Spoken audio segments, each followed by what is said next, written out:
Hello friends, welcome to গল্পের রামধনু। আমি সন্দীপা ফিরে এসেছি গল্পের পরবর্তী অংশ নিয়ে। গল্প শুরু করার আগে শুধু বলে রাখি, গল্প এবং গল্প পাঠ যদি ভালো লাগে তাহলে চ্যানেলটি সাবস্ক্রাইব করতে ভুলবেন না এবং লাইক, শেয়ার, কমেন্ট করে আমাকে উৎসাহিত করতে ভুলবেন না। তাহলে শুরু করা যাক সৈয়দ মুস্তাফা সিরাজের কর্নেল কাহিনী, অপারেশন রেড হেরিং। আজ পড়ছি দ্বিতীয় পর্ব। বৈশম্পায়ন রায়। কর্নেল সরকার আমাকে জিজ্ঞেস করছিলেন অলৌকিক শক্তিতে আমি বিশ্বাস করি কিনা। করি, খুবই বিশ্বাস করি। সেই বিশ্বাস সমীরের মৃত্যুর পর আরও দৃঢ় হল। কোনো এক অলৌকিক শক্তি অদৃশ্যভাবে থেকে মানুষকে চালাচ্ছে। আমিও তার ক্রীড়ানক ছাড়া কিছু নই। কিন্তু সমস্যা হলো, অনি সেই যে বলেছিল আমার নাকি বিবেক আছে, সেই বিবেক আমাকে প্রশ্ন করে মাঝে মাঝে, খচখচ করে কাঁটার মতো বেঁধে প্রশ্নগুলো। সমীর মানসিক অবসাদে ভুগছিল। কোম্পানির টাকা তোছরোপের অভিযোগ ছিল ওর নামে। ওর বউ ওকে ছেড়ে কার সঙ্গে ভেগে গিয়েছিল। এমন অবস্থায় মানুষ আত্মহত্যা করে বসতেই পারে, কিন্তু আমি ওকে বাঁচিয়ে রাখতে পারতাম। আমার অনেক টাকা আছে, সেই টাকা ওকে দিতে পারতাম। কোম্পানির অভিযোগ থেকে সে নিষ্কৃতি পেত। আমার অফিসে ওকে কাজ দিতে পারতাম। সে বিয়ে করতে চাইলে ঘটকালিও করতে পিছপা ছিলাম না। এখন মুনলাইট বারে, সামনে হুইস্কির গ্লাস রেখে এইসব কথা আমার মনে আসছে। এসব কথা বিবেকের কথা। অথচ কেন যে সেদিন ওকে এড়িয়ে গেলাম? অলৌকিক শক্তির কি ইচ্ছা ছিল আমি ওকে এড়িয়ে যাই? আমি ওর কথা জেনে ওকে সাহায্য না করি? ওর সঙ্গে পুরনো বন্ধুত্বে ফিরে না যাই? কেন ওকে দেখা মাত্র প্রচণ্ড ঘৃণা আমাকে খেপিয়ে দিয়েছিল সেদিন? 25 বছর খুব কম সময় নয়, তবু আমার মধ্যে ঘৃণা উঠে এসেছিল। অনির কথা ভেবেই কি ঘৃণা? তাহলে বলতেই হবে অনি এক সর্বনাশা মেয়ে। স্মৃতির ভেতর থেকে সে আমাকে প্ররোচিত করেছে, নাকি অনির ছদ্মবেশে সেই অলৌকিক শক্তি আমাকে দিয়ে নিজের কাজ করিয়ে নিয়েছে? সেই অদৃশ্য শক্তি সমীরকে মেরে ফেলেছে। সমীরের হাতে সেই রিভলভার তুলে দিয়েছিল গত রাত্রে। কেউ ওকে বাঁচাতে পারত না। হাসপাতালের মর্গে এখনো হয়তো সমীরের অফিসের কলিগরা, ওর পাড়ার ছেলেরা আর ওর আত্মীয় স্বজন বডি ফেরতের জন্য অপেক্ষা করছে। সমীর নিছক বডি হয়ে গেছে ভাবতেই বুকটা কেঁপে উঠছে। আমার নিজেকেও আর বিশ্বাস হচ্ছে না। কোন অমোক নির্দেশে আমিও নিছক বডি হয়ে যেতে পারি? আমার শরীর নিঃসার হয়ে গেল কথাটা ভাবতে গিয়ে। চাঙ্কো কাছে এসে আসতে জিজ্ঞেস করল, এনিথিং রং স্যার? বললাম, thanks Chanko, I am all right. Chanko আমার দিকে নজর রেখেছে কেন? একটু অস্বস্তি হলো। গেলাস শেষ করে ঘড়ি দেখলাম, 7:30 বাজে। এতক্ষণে কর্নেল সরকার ফিরেছেন হয়তো। ওর সঙ্গে দেখা করা খুবই দরকার। এমন একটা সাংঘাতিক ঘটনা ঘটে গেল, ওর সঙ্গে আলোচনা করা উচিত। বেরিয়ে গিয়ে একটু ভেবে নিলাম, উত্তেজনা থিতিয়ে যাক। আমার মাথার ভেতরটা কেমন হয়ে আছে। বাড়ি ফিরে কর্নেল সাহেবকে রিং করে তারপর যদি দরকার হয় যাব। ওর বাড়ির লোকটাকে তো বলেই এসেছে রিং করব। কালো অ্যাম্বাসাডার সাবধানী করাচ্ছিল। কসবায় সমীরের মায়ের কাছে আবার যেতে ইচ্ছে করছিল। ইচ্ছেটা দমন করলাম। ওই বোবা চাহনি আমাকে বিব্রত করবে। আমার আশ্চর্য লেগেছে, সমীর আমাকে দেখা মাত্র চিনেছিল, তার মা চিনতে পারেননি। ওকে যখন প্রশান্ত সান্যালের ফ্ল্যাট থেকে হাসপাতালের মর্গে নিয়ে গেলাম তখনও ওর মনে পড়ছিল না আমি কে। সেখান থেকে কসবায় নিয়ে গেলাম। তারপর শুধু একবার জড়ানো গলায় বললেন, ও তুমি বাসু। কিন্তু কোনো কথা জিজ্ঞেস করলেন না আমার বাবা মা সম্পর্কেও। হয়তো জিজ্ঞেস করার সময় এটা নয়। শুধু মাঝে মাঝে বোবার চাহনিতে আমাকে দেখছিলেন। 70 বছর বয়সী বৃদ্ধার পুত্র শোকে কাঁদতেও কষ্ট হয়। মনের শোকের হাহাকার জরাগ্রস্ত শরীর দিয়ে প্রকাশ করা যায় না। এইটে দেখেই আমি বিব্রত বোধ করেছি। লেক টাউন পৌঁছতে 1 ঘন্টার বেশি সময় লাগলো। গাড়ি গ্যারেজে ঢুকিয়ে 3 তলার ফ্ল্যাটে উঠতে গিয়ে টের পেলাম হাঁপাচ্ছি, ঘামছি, জিভ শুকনো। জামা কাপড় বদলে বাথরুমে গেলাম। স্নান করব ভাবলাম, করলাম না। কাজের ছেলেটি দেশে গেছে। তবে আমি নিজের কাজ নিজে করতে ভালোবাসি। দেশ থেকে ফিরলে ওকে টাকা কড়ি দিয়ে বিদায় দেব। ছেলেটিও চাঙ্কোর মতো আমার দিকে সবসময় যেন বড্ড বেশি নজর রাখে। 1 কাপ কফির লিকার নিয়ে ব্যালকনিতে বসলাম। তাহলে সমীর রুদ্র মরে গেল? আবার মাথার ভেতর ঠান্ডা হিম ঢিল গড়িয়ে গেল। সেই প্রশ্নটাও আবার ফিরে এলো। সমীরের মৃত্যুটা যদি আত্মহত্যা না হয়ে হত্যা হয়? হত্যা কেন হবে? যদি হয়, হত্যার একটা মোটিভ থাকে। ওকে হত্যার মোটিভ কি থাকতে পারে? ধরা যাক কাউকে ব্ল্যাকমেল করত। সে ওর মুখ বুজিয়ে দিয়েছে চিরকালের মতো। ধরা যাক না ওয়াশিংটনবাসী প্রশান্ত সান্যাল নামে একটা লোককে সে ব্ল্যাকমেল করত বলে সেই প্রশান্ত সান্যাল তাকে ফ্ল্যাটটা ব্যবহার করতে দিয়েছিল। এও ধরা যেতে পারে সেই ফ্ল্যাটে সমীর মেয়ে নিয়ে স্ফূর্তি করত। তারপর ধরা যাক অফিসের টাকা তছরূপ করার পর সমীর দায়ে পড়ে প্রশান্ত সান্যালের কাছে অনেক বেশি টাকা দাবি করেছিল। শেষে প্রশান্ত সান্যাল এসে তাকে গুলি করে মেরে আজই কলকাতা ছেড়ে চলে গেছে। যাবার সময় ব্ল্যাকমেল সংক্রান্ত ডকুমেন্ট উদ্ধার করে নিয়ে গেছে। এটা তো হতেই পারে। তা পারে, কিন্তু সেই ডকুমেন্ট ওই ফ্ল্যাটে রাখার পাত্র সমীর নয়, কসবার নিজের ফ্ল্যাটে রেখেছিল। তাহলে প্রশান্ত সান্যালকে সেখানে যেতে হয়েছিল। গিয়েছিল, কিন্তু কখন? তাছাড়া কসবার ফ্ল্যাটে সমীরের মা ছিলেন, 11টা অবধি ছিলেন। তারপর চলে আসেন শেক্সপিয়ার সরণির ফ্ল্যাটে ছেলের খোঁজে। 11টা থেকে 12টার মধ্যে প্রশান্ত কসবার ফ্ল্যাটে ঢোকার সুযোগ পেতে পারে। সব ঠিক আছে বাসু, যদি শেষমেশ ঘটনাটা সুইসাইড না হয়ে হোমিসাইড হয়। হ্যাঁ, যদি হোমিসাইড অর্থাৎ হত্যাকাণ্ড হয়। কফি শেষ করে ঘরে ঢুকলাম টেলিফোন করতে। কর্নেল সরকারকে করব নাকি অরিজিৎকে? প্রথমে কর্নেল সরকারকেই করা যাক, দেখি উনি কি ভাবছেন। ডোরবেল বাজল। চমকে উঠলাম। আই হলে চোখ রেখে দেখলাম চিত্রা দাঁড়িয়ে আছে। দরজা খুলে পড়লাম। কি ব্যাপার চিত্রা, এমন অসময়ে? চিত্রা বলল, আপনার সঙ্গে একটা কথা আছে বাসুদা।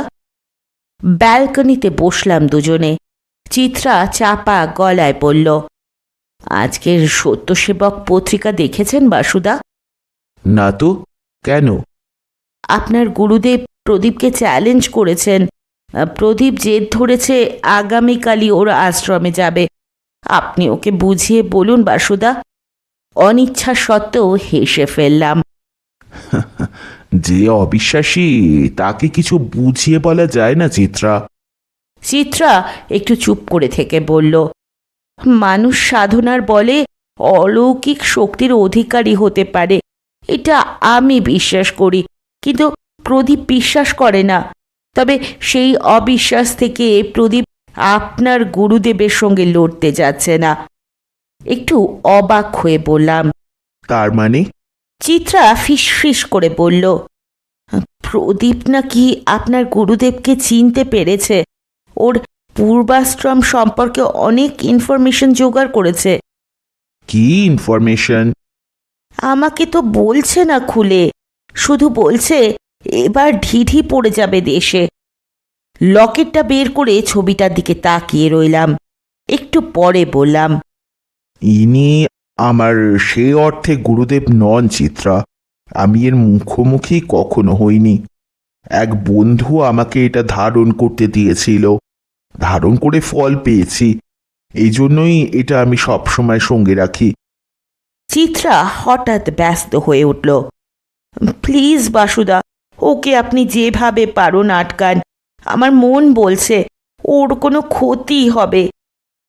প্রদীপ আছে বাড়িতে? না, ওর ক্লাবে আছে, দলবল নিয়ে যাবে। ওরা কখন যাবে জানো? দুপুরের দিকে বেরোবে, রাত্রে সেখানে থাকবে। একটু ভেবে নিয়ে বললাম, প্রদীপ আমার কথা শুনবে বলে মনে হয় না চিত্রা। ওর কাছে কি ইনফরমেশন আছে তাও আমাকে বলবে না, বরং তুমি কোনো প্রাইভেট ডিটেকটিভের সাহায্য নাও।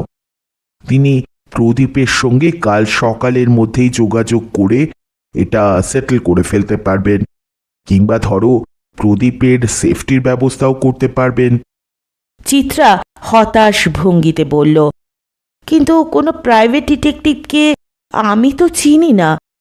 একটু দ্বিধার পর বললাম, কর্নেল নীলাদ্রি সরকার নামে একজন আছেন, তার ফোন নাম্বার দিচ্ছি।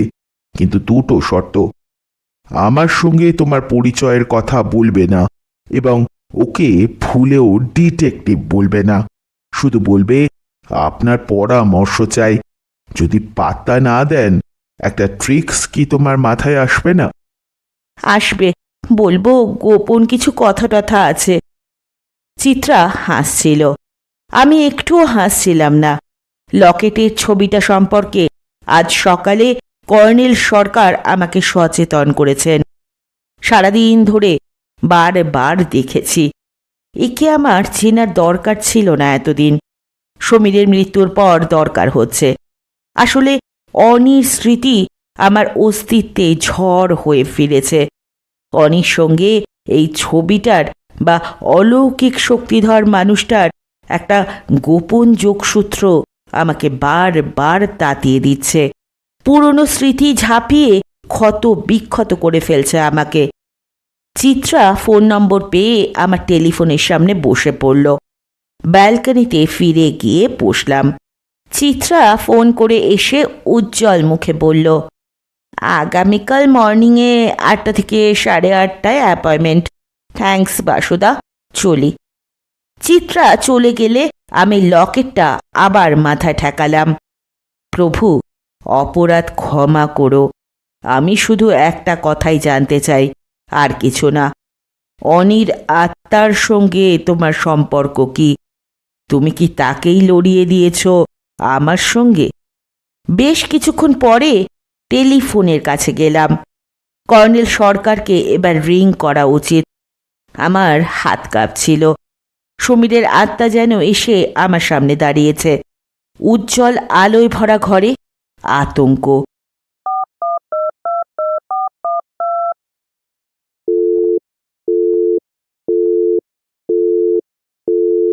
Engage tone. কয়েকবার চেষ্টার পর লাইন পেলাম। কর্নেল সরকার, আমি ভি রায় বলছি। বলুন মিস্টার রায়। সমীরের শোচনীয় মৃত্যুর পর। That's a murder mister Roy. Murder? But how? Samir babu left hander ছিলেন, ন্যাটা। ওর অফিসের কলিগদের কাছে কিছুক্ষণ আগে পুলিশ জানতে পেরেছে, কাজেই মার্ডার। মার্ডারার। কর্নেল সরকার, মার্ডারার প্রশান্ত সান্যাল নয় তো? কেন প্রশান্ত সান্যাল? নিছক সন্দেহ। তার ফ্ল্যাটে থাকতে দিয়েছিল সমীরকে। ব্ল্যাকমেল হতে পারে। কিন্তু শ্যানাল তো ওয়াশিংটনে। কর্নেল সরকার, এয়ারপোর্টে খোঁজ নেওয়া উচিত। ওই নামের কোনো যাত্রী। ইউ আর ইন্টেলিজেন্ট মিস্টার রায়। আজ British Airways London, Abu Dhabi, Kolkata, Hong Kong morning ফ্লাইটে হংকং এর একজন যাত্রীর টিকিট ছিল কলকাতা থেকে, পি শ্যানাল নাম। কিন্তু সেই যাত্রী ফ্লাইট মিস করেছে।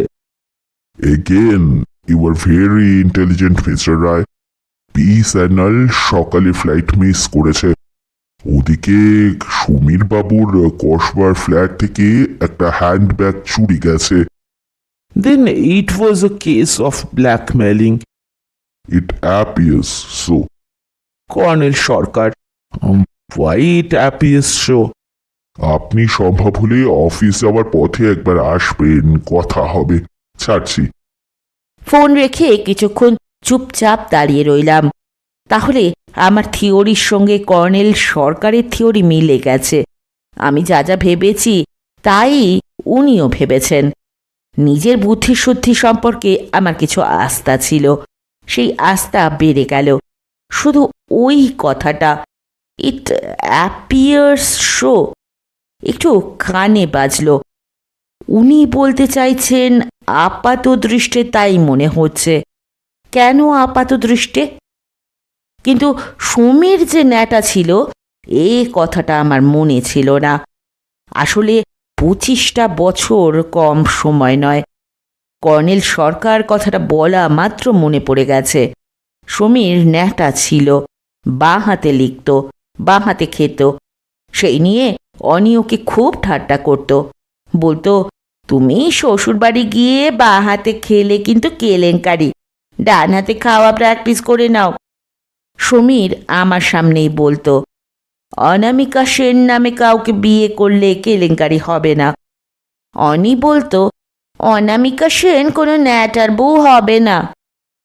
অনি ছিল সব সময় স্মার্ট, তেজি, দুঃসাহসী আর অ্যাডভেঞ্চারার টাইপ মেয়ে। দীঘায় আমার সঙ্গে আসলে একটা অ্যাডভেঞ্চার করতে গিয়েছিল, নিজের সাহসের পরীক্ষা দিতে আর আত্মরক্ষায় নিজের পটুতা বুঝে নিতে। না, সমুদ্র দর্শন একটা ছুতো মাত্র। আবার কথাটা ধাক্কা দিল আমাকে। সমীর ন্যাটা ছিল। ন্যাটা লোক বাঁ হাতে রিভলভার ধরে নিজের মাথার ডান দিকে গুলি চালাতে পারে না। একটু মদ্যপান করতে পারলে ভালো হতো, কিন্তু বেশি খেয়ে ফেলার ভয়ে ঘরে মদ রাখি না। ঘড়ি দেখলাম, মদের দোকান বন্ধ হয়ে গেছে। কোনো বারে যাব কি? আর বেরোতে ইচ্ছে করছে না। শরীরের ওজন ক্রমশ বেড়ে যাচ্ছে। ব্যালকনির আলোটা নিভিয়ে দিয়ে বসে রইলাম। এতক্ষণে মনে হলো সেদিন মুনলাইট বারে সমীরের সঙ্গে দেখা না হয়ে গেলে আমার জীবন যেমন চলছিল তেমনই চলতো। জড়িয়ে যাওয়া একটা সুতোর খেই হয়ে সমীর আমার সামনে এসেছিল।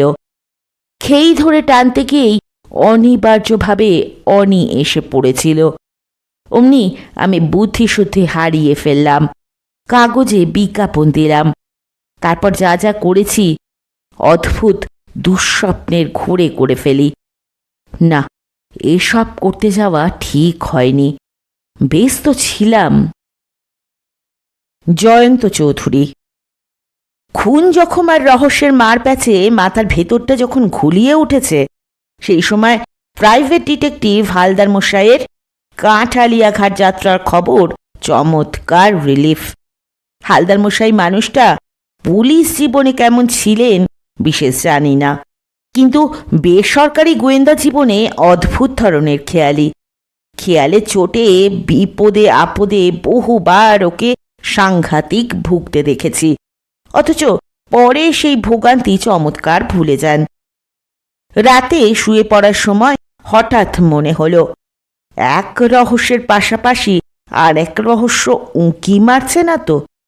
বিজ্ঞান প্রচার সমিতির প্রদীপ মিত্রের স্ত্রী সকালে কর্নেলকে কোনো গোপন কথা বলতে আসছেন। তার মানে কর্নেলের ডাইনে বায়ে দুই রহস্য এসে গেছে। অবশ্য বহুবার কর্নেলকে ডাইনে বায়ে কেন, সামনে পেছনেও রহস্যের জটিল বান্ডিলে ফাঁদে পড়া প্রাণীর মতো আঁকুপাকু করতে দেখেছি। এই বুড়ো বয়সে পারেনও বটে। রাত 10টায় চোখের পাতা ঘুমে টেনে ধরেছে। হঠাৎ বিরক্তিকর ফোনের শব্দ।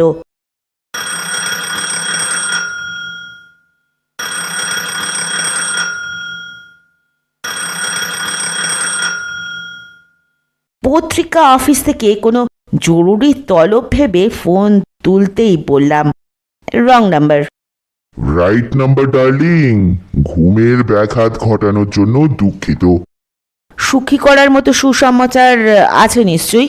হালদার মশাই আশা করি অবধূত রহস্য ফাঁস করে ফিরে এসেছেন।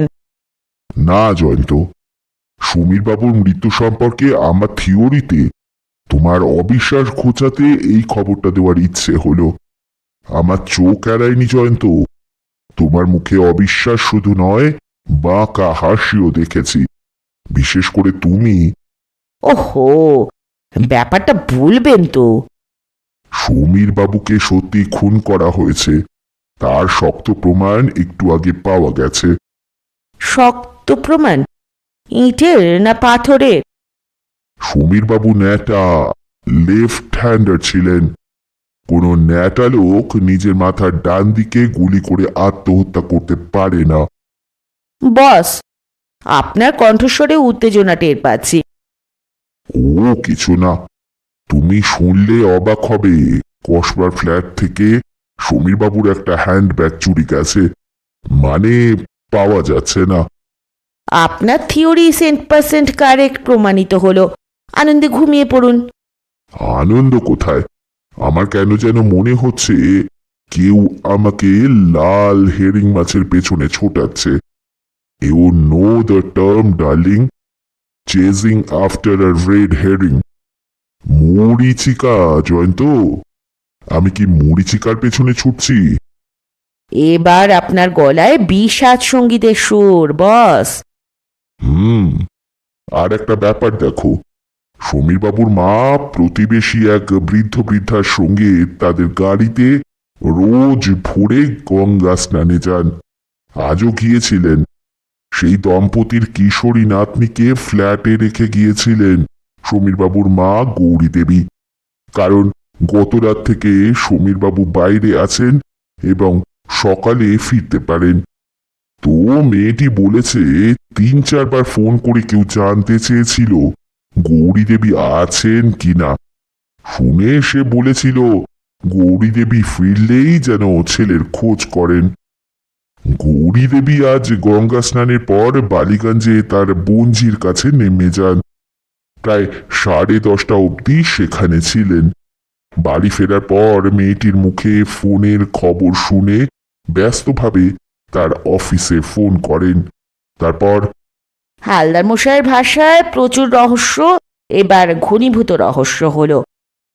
অবশ্যই ঘনীভূত হল। প্রতিবেশী মৈত্রেয় দম্পতির নাতনির ডাকনাম মিম্মি।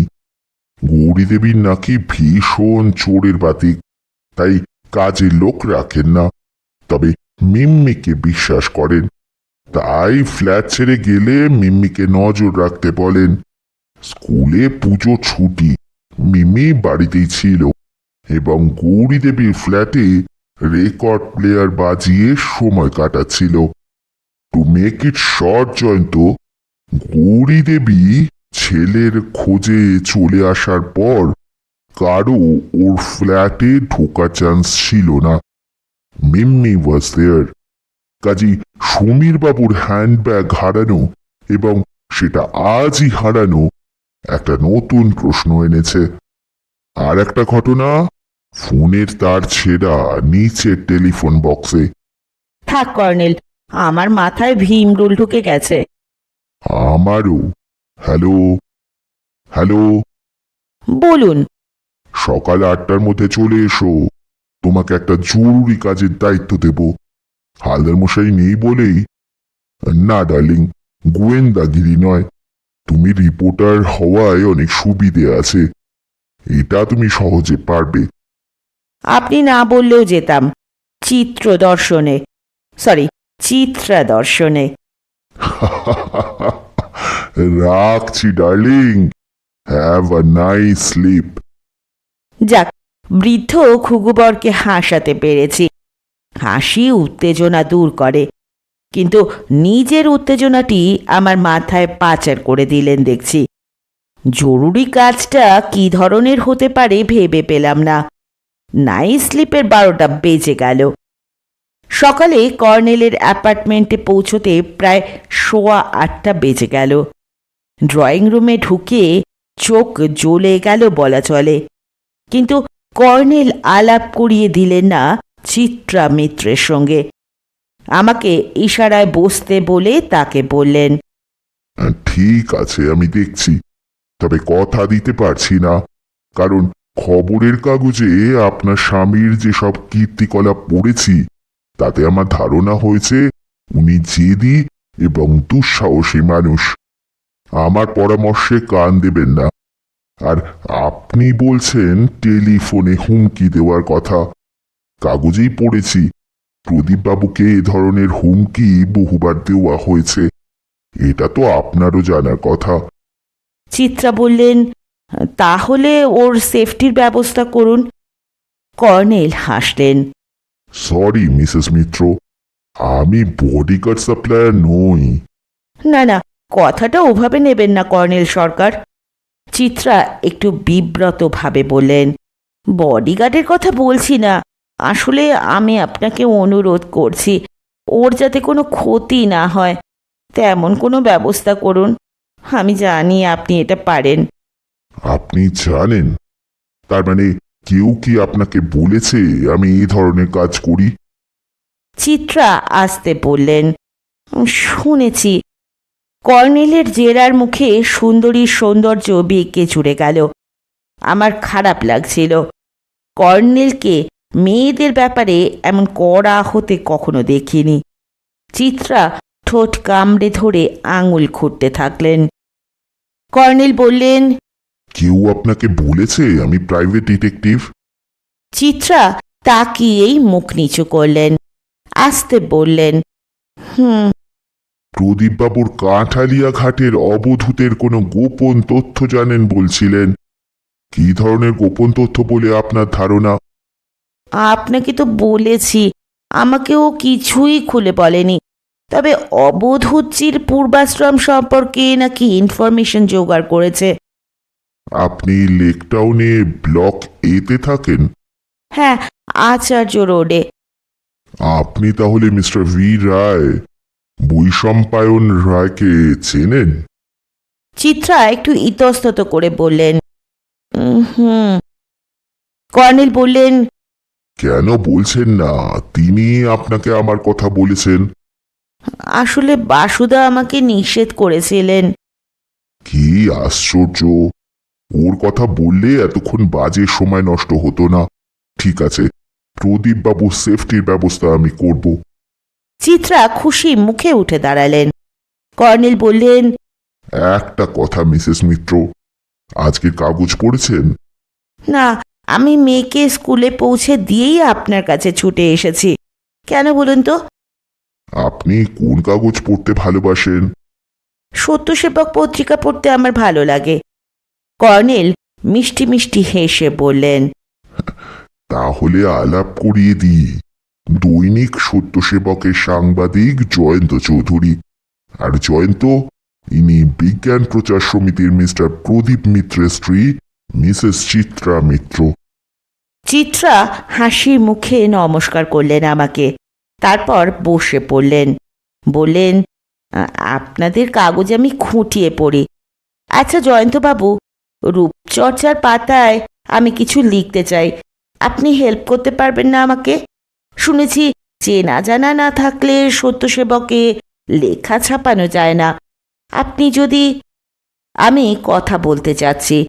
কর্নেল আমাকে থামিয়ে দিয়ে টেবিল থেকে আজকে সত্যসেবক পত্রিকা তুলে নিয়ে বললেন, মিসেস মিত্র, আজকের সত্যসেবক পড়ে দেখুন। আমি যেমন তেমনি চিত্রাও যেন একটু অবাক হলেন। তারপর কাগজটা নিয়ে প্রথম পাতায় চোখ রেখেই চমকে উঠলেন। আস্তে বললেন, সে কি? কর্নেলও আস্তে বললেন, কোনো সেন্সেশনাল খবর আছে বুঝি? চিত্রার মুখে তীব্র উত্তেজনার ছাপ লক্ষ্য করলাম। বললেন, আমার পরিচিত এক ভদ্রলোক সুইসাইড করেছেন। ভদ্রলোককে আপনি চিনতেন নাকি? হ্যাঁ, মানে একটু আধটু চিনতাম। কর্নেল চুরুট ধরিয়ে বললেন, আজকাল সুইসাইড খুব বেড়ে যাচ্ছে, মানুষের ফ্রাস্ট্রেশন বাড়ছে। ব্যাপারটা হলো, বিজ্ঞান আর প্রযুক্তি মানুষের আশা আকাঙ্ক্ষাকে এমন করে তুলেছে যার সঙ্গে বাস্তব জীবনকে খাপ খাইয়ে নিতে গিয়ে আত্মিক সংকট এসে যাচ্ছে। চিত্রা দ্রুত বললেন, সুমিত্রার স্ত্রী এজন্য দায়ী। আপনি চিনতেন নাকি? একটু আধটু চিনতাম। কসবার সুমিত্রা যে বাড়িতে থাকতো সেই বাড়িতে আমার দিদি থাকেন, স্কুল টিচার। সেই সূত্রে আলাপ হয়েছিল। আচ্ছা, আমি উঠি। চিত্রা আবার উঠে দাঁড়ালেন। কর্নেল বললেন, কিন্তু একটা ব্যাপার লক্ষ্য করেছেন? ভদ্রলোক নিজের ফ্ল্যাটে সুইসাইড না করে শেক্সপিয়ার সরণিতে অন্য একজনের ফ্ল্যাটে গিয়ে সুইসাইড করেছেন। অদ্ভুত ব্যাপার না? চিত্রা আসতে বললেন, স্ত্রীর সঙ্গে ডিভোর্সের পর সুমিত্রা মাঝে মাঝে ওখানে গিয়ে থাকতো, দিদির কাছে শুনেছি। আচ্ছা, চলি। মিসেস মিত্র, বরং এক কাজ করুন, আপনি আপনার স্বামীর সঙ্গে কাঁঠালিয়া ঘাটে চলে যান। স্বামীর সেফটি স্ত্রী বেশি দিতে পারেন। আপনি যেভাবেই হোক ওর সঙ্গে চলে যান। আমি তো আছি, আড়াল থেকে লক্ষ্য রাখবো। আমি যাব? কিন্তু আমার মেয়ে কার কাছে থাকবে? মেয়েকে সঙ্গে নিয়ে যান। আপনার মেয়ে নিশ্চয়ই ইংলিশ মিডিয়ামে কোনো ক্রিশ্চিয়ান মিশনারি স্কুলের ছাত্রী। হ্যাঁ, না, এটা জানায় ডিটেকটিভের বাহাদুরি নেই। মেয়েকে স্কুলে পৌঁছে দিয়ে এসেছেন বললেন। অন্যান্য স্কুলে এখন পুজোর ছুটি, কাজেই এটা অনুমান করা খুব সহজ। চিত্রার চোখে মুখে যে বিস্ময় ফুটে উঠেছিল মুছে গেল, কিন্তু বিষণ্ণতার গাঢ় ছাপটা আবার ফিরে এলো। বললেন, আপনি কি লোক পাঠাবেন না নিজে যাবেন? আমি নিজে যাব। থ্যাঙ্কস কর্নেল সরকার। বলে চিত্রা মিত্র চলে গেলেন। সত্যসেবক পত্রিকার রূপচর্চার পাতায় লেখার ব্যাপারে আর কোনো কথা তুললেন না এবং আমাকে প্রাপ্য নমস্কারটি পর্যন্ত দিলেন না। আমি হাঁ করে তাকিয়ে রইলাম। কর্নেল মিটিমিটি হেসে বললেন, কি বুঝলে জয়ন্ত? আপনার জেরার পদ্ধতিটি অভিনব। তত কিছু অভিনব নয়। আমার বরাবরকার একটি তত্ত্ব হলো, সত্য জিনিসটা অসংখ্য ফালতু জিনিসের মধ্যে গা ঢাকা দিয়ে থাকে। তাই ফালতু জিনিসগুলো উল্টে পাল্টে দেখা উচিত। ষষ্ঠী এসে বলল, ব্রেকফাস্ট রেডি বাবা মশাই। কর্নেল ঘড়ি দেখে বললেন, এসো জয়ন্ত, আগে ষষ্ঠীর ব্রেকফাস্ট শেষ করে নি, তারপর অন্য কাজ। ডাইনিংয়ে ঢুকে বললাম, আমি কিন্তু ব্রেকফাস্ট সেরে বেরিয়েছি, শুধু এক কাপ কফি খাবো। ষষ্ঠীচরণ গম্ভীর মুখে বলল, না হয় মুখ ফসকে বেরিয়েই গেছে। ব্রেকফাস্ট ব্রেকফাস্ট নিন, এবার হলো তো। বলে সে কিচেনে ঢুকে গেল। কর্নেল অট্টহাসি হাসলেন। না রে ষষ্ঠী, তুই ব্রেকফাস্টই বল কিংবা ব্রেকফাস্টই বল, জিনিসটা তো একই। হালদার মশাই বলেন ব্রেকফাস্ট, তাতেও কি এই খাদ্যের স্বাদ বদলে যায়? বসে পড়ো জয়ন্ত, ষষ্ঠীকে বলা ছিল তোমার কথা, কাজে তুমি না খেলে ষষ্ঠী রাগ করবে। কর্নেলের স্বভাব খাওয়া দাওয়ার সময় ঘোর নীরবতা পালন। ওর মতে খাওয়ার সময় কথা বললে এক, খাদ্যের স্বাদ থেকে বঞ্চিত হতে হয়। 2, গলায় আটকে যেতে পারে। 3, কথার ভেজাল মিশলে খাদ্য ঠিকমতো হজম হয় না, ইত্যাদি। কিছুক্ষণ পরে কফির পেয়ালায় চুমুক দিয়ে মুখ খুললেন। যে কোনো রহস্যের সঙ্গে বহু আকস্মিকতার সম্পর্ক অচ্ছেদ্য, জয়ন্ত। মিস্টার রায় ওকে বলতে নিষেধ করেছিলেন। সেটা স্বাভাবিক। এ ধরনের নাছোড়বন্দা মহিলার চাপে পড়েই আমার নাম ঠিকানা দিয়ে থাকবেন। ওর একটা কেস আমি নিয়েছি। এই অবস্থায় আর একটা কেস আমার উপর চাপালে আমি বিরক্ত হতেই পারি, তাই নিষেধ করে থাকবেন। তাছাড়া উনি জানেন ডিটেকটিভ কথাটা সম্পর্কে আমার প্রচন্ড অ্যালার্জি আছে। কিন্তু আপনি কি সত্যি কাঠালিয়াঘাটে যাবেন নাকি? দেখা যাক, তবে মিসেস মিত্রের উদ্বেগ আমাকে টাচ করেছে। কর্নেল হঠাৎ একটু গম্ভীর হলেন। প্রদীপ মিত্রের 1,00,000 টাকা বাজি ধরার ব্যাপারটা আমার ভালো ঠেকছে না। ও স্ত্রীর কাছে শুনলাম প্রদীপ বাবুর তো বটেই, ওর বিজ্ঞান প্রচার সমিতিরও লক্ষ টাকা দেওয়ার সামর্থ্য নেই। এমন বাজি ধরার ঝুঁকিও সাংঘাতিক। যদি অবধূতজির কীর্তিকলাপ ম্যাজিকই হয়, সেই ম্যাজিক কি প্রদীপ বাবুরও জানা? তার মানে তুমি যে ম্যাজিক ফাঁস করতে চাও, সেই ম্যাজিক তোমারও জানা চাই। প্রদীপবাবুর সঙ্গে কথা বলে দেখুন না, নিশ্চয়ই ম্যাজিকটা জানেন বলেই বাজি ধরেছেন। কর্নেল উঠে দাঁড়ালেন। তার আগে চলো এক জায়গায় ঘুরে আসি। 9:30টায় অ্যাপয়েন্টমেন্ট করা আছে। কোথায়, কার সঙ্গে? এন্টালি এলাকার অজিত প্রসাদ আগরওয়ালের সঙ্গে। কি ব্যাপার? চলো তো, ষষ্ঠী, বেরোচ্ছি। কিছুক্ষণ পরে কর্নেলের নির্দেশ মতো একটা গলির রাস্তায় পৌঁছে গাড়ি দাঁড় করালাম। অন্য দিক থেকে আর একটা গলি এসে এখান থেকে খানিকটা চওড়া হয়ে সিআইটি রোডে মিশেছে।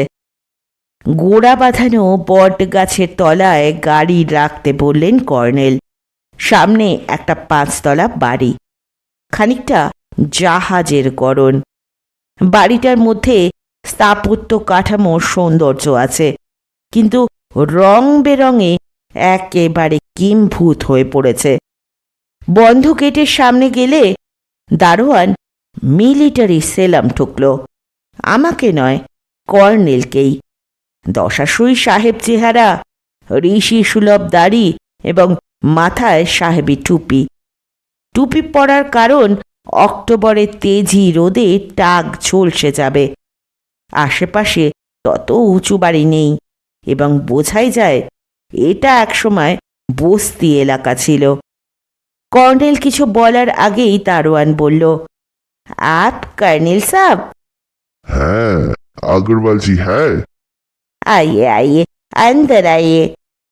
আমরা ভেতরে লনে ঢুকলে পটিকোর দিক থেকে একজন রোগা গুফো ভদ্রলোক এগিয়ে এলেন। নমস্কার করে বসার ঘরে নিয়ে গেলেন। বুঝলাম ইনি আগরওয়ালজি। চমৎকার বাংলা বলেন, হাবভাবে অত্যন্ত বিনয়ী এবং ভদ্র বলেই মনে হলো। ঘরের ভেতরটাও খুব রংচঙে। আমাদের বসতে বলে আগরওয়ালজি আপ্যায়নের জন্য ব্যস্ত হয়ে উঠেছিলেন। কর্নেল বললেন, আমরা এইমাত্র ব্রেকফাস্ট করে বেরিয়েছি, আপনি বসুন। আগরওয়ালজি তবু দাঁড়িয়ে রইলেন বিনীত ভঙ্গিতে। কর্নেল বললেন, আপনি না বসলে তো কথা হবে না আগরওয়ালজি। এবার বুঝতে পারলাম এই মারোয়ারি ব্যবসায়ী ভদ্রলোক কোনো কারণে শঙ্কিত। দ্বিধার সঙ্গে বসে কাচুমাচু মুখে হাসলেন। দেখুন কর্নেল সাহেব, এই জমি আমি ঠিক ঠিক দাম দিয়ে 7 বছর আগে কিনেছি। সব পেপার দেখে তবে কিনেছি। রেজিস্টার্ড ডিড, কর্পোরেশন পেপার্স, যা কিছু দেখতে চান দেখাচ্ছি। এত বছর পরে কেন ঝামেলায় পড়তে হবে আমি তো বুঝতে পারছি না। চারুলতা সেনের কাছে কিনেছিলেন? হ্যাঁ, ডিডের উইটনেস তার ভাই হেমাঙ্গ সেনগুপ্ত। এই হেমাঙ্গ বাবু এই দিদির সিগনেচার আইডেন্টিফাই করেছেন। হেমাঙ্গবাবু এখন কোথায় আছেন? তা তো জানে না, আগে থাকতেন ভবানীপুরে। ডিডে ওর অ্যাড্রেস থাকার কথা। হ্যাঁ, আমি আপনাকে ডিড এনে দেখাচ্ছি। আগরওয়ালজি ভেতরে গেলে চাপা স্বরে বললাম, রিস্ক নেওয়া হচ্ছে না? কর্নেল একটু হেসে আসতে বললেন, এন্টালি থানাকে বলে রেখেছি আগরওয়ালজির পক্ষে থানায় ফোন করে জনৈক কর্নেল নীলাদ্রি সরকারের আসার ব্যাপারটা পুলিশকে জানানোর চান্স ছিল। ইতিমধ্যে ফোন করেছিলেন সেটা তো বোঝাই যাচ্ছে। আজকাল প্রতারকদের যা কাণ্ড কারখানা, তাতে এমন একজন ঝানু লোকের সতর্ক হয়ে ওঠারই কথা। হাসতে গিয়ে সামলে নিলাম। আগরওয়ালজি সম্ভবত কাগজপত্রের ফাইল বের করেই রেখেছিলেন। ব্যস্তভাবে ঘরে ছুটে ফাইল খুলে ডিড বের করলেন। হ্যাঁ, আপনি দেখুন, অরিজিনাল ডিড আছে। এই দেখুন, হেমাঙ্গ বাবুর সিগনেচার। কর্নেল ঠিকানাটা টুকে নিয়ে বললেন, চারুলতা দেবীর একটি মেয়ে ছিল, অনামিকা। এই প্রপার্টিতে তার শেয়ার ছিল। আগরওয়ালজি চমকে উঠলেন। সে কি কথা? অনামিকার কথা আপনি জানেন না? আগরওয়ালজি একটু হাসলেন। ঠিক আছে, তাকে নিয়ে আসবেন। যদি সে ঠিক ঠিক অনামিকা বলে প্রুভ করতে পারে, তার শেয়ার মিটিয়ে দেব। অনামিকার কথা আপনি সত্যি জানেন না? শোনেননি কিছু তার সম্পর্কে? একটু একটু শুনেছি। এই জমি কেনার আগেই শুনেছি। কর্নেল সাহেব, আমি সব কিছু খবর না নিয়ে জমি কিনিনি। কি শুনেছেন বলুন? কর্নেলের কণ্ঠস্বরে চ্যালেঞ্জ ছিল। আগরওয়ালজি একটু ইতস্তত করে বললেন, শুনেছি অনেক বছর আগে বিয়ের আগের রাতে নাকি তাকে কে কিডন্যাপ করেছিল। তারপর আর তার খবর পাওয়া যায়নি। তবে আপনি তার শেয়ারের কথা বলছেন। আমি নিউজ পেপারে অ্যাডভার্টাইজ করেই এই প্রপার্টি কিনেছি। এতদিন পর্যন্ত কেউ শেয়ার ক্লেম করেনি। এখন ক্লেম করলে আমি তাকে আপনার খাতিরে টাকা মিটিয়ে দেব। ঠিক আছে কর্নেল সাহেব? কে কিডন্যাপ করেছিল শুনেছেন কি? আগরওয়ালজি মাথা নেড়ে বললেন, তা জানে না, তবে মেয়েটি ভালো ছিল না শুনেছি। আমি ওসব ঝামেলায় থাকি না স্যার। আমি বিজনেসম্যান, বিজনেস ছাড়া কিছু বুঝি না। আপনি ওসব খবর জানতে হলে ওই মোড়ে এক ডাক্তারবাবু আছেন, তার সঙ্গে কথা বলুন। কর্নেল উঠে দাঁড়িয়ে পড়লেন। ধন্যবাদ আগরওয়ালজি। লনে এসে আগরওয়ালজি বললেন, আমি কিছু বুঝতে পারলাম না কর্নেল সাহেব। কিসের কেস আছে? সরি আগরওয়ালজি, সেটা বলা যাবে না। But again thanks for your cooperation. ব্যবসায়ী ভদ্রলোক আমাদের সঙ্গে রাস্তায় এলেন। দারোয়ান আবার মিলিটারি সেলাম ঠুকল। লোকটি সম্ভবত মিলিটারিতে সেপাই টেপাই ছিল। আগরওয়ালজি বললেন, ওই দেখুন ডাক্তারবাবুর বাড়ি, চলুন আমি আলাপ করিয়ে দিই। সাইনবোর্ডে লেখা আছে ডক্টর P.K. দত্ত। তার পাশে ইংরাজি বর্ণমালার মিছিল। কিন্তু ঘরে বসে মাছি তাড়াচ্ছেন ডাক্তারবাবু। খটখটে বুড়ো মানুষ। আগরওয়ালজি কর্নেলের সঙ্গে পরিচয় করিয়ে দিলেন। সিবিআই অফিসার শুনেই ডক্টর দত্ত কেমন যেন ফ্যাল ফ্যাল করে তাকিয়ে রইলেন। আগরওয়ালজি সবিনয়ে বললেন, কর্নেল সাহেব, আমাকে এবার বেরুতে হবে। আমি চলি, যখন দরকার হবে আসবেন। নমস্তে। ডক্টর দত্ত এবার ব্যস্ত হয়ে উঠলেন। আপনারা বসুন, বলুন কি ব্যাপার? কর্নেল বললেন, একটা পুরনো কেসের তদন্তে এসেছি। আপনার সাহায্য চাই ডক্টর দত্ত। 100 বার বলুন, কি সাহায্য করতে পারি? আপনি অনামিকা সেনকে চিনতেন? ডক্টর দত্ত চমকে উঠলেন। অনামিকা সেন? হ্যাঁ, অনামিকা সেন। সে তো অনেক বছর আগের কথা। বাসু নামে পাড়ার একটা ছেলে বিয়ের আগের রাতে তাকে জোর করে তুলে নিয়ে গিয়েছিল। তারপর পুলিশ কেসও হয়েছিল। যতদূর মনে পড়ছে পুলিশ খুঁজে পায়নি ওদের। বাসু। বৈশম্পায়ন রায়? হ্যাঁ হ্যাঁ, এই গলিতেই থাকতো ওরা। এখন ওদের বাড়িতে একটা কিন্ডারগার্টেন স্কুল হয়েছে। বাসুর বাবা মাও কবে মারা গেছেন, তা প্রায় বছর 20 হয়ে গেল। বাসু নাকি জামশেদপুরে পালিয়ে গিয়েছিল। তারপর আর তার খবর পাওয়া যায়নি। আর অনির, মানে অনামিকার কথা বলছেন?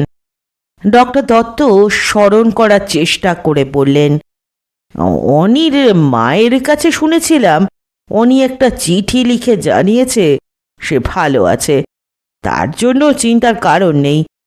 চিঠিতে ঠিকানা ছিল না। কতদিন আগে মনে পড়ছে আপনার? এই তো। ডক্টর দত্ত আবার একটু ভেবে বললেন, বছর 8 হবে বলে মনে হচ্ছে। হ্যাঁ, তার পরের বছর অনির মামা ওদের বাড়ি বিক্রি করে দিয়ে অনির মাকে নিয়ে চলে গেল। বোধ করি ভবানীপুরে না কোথায়। ভবানীপুরে অনির মামা থাকতেন আমরা জানি।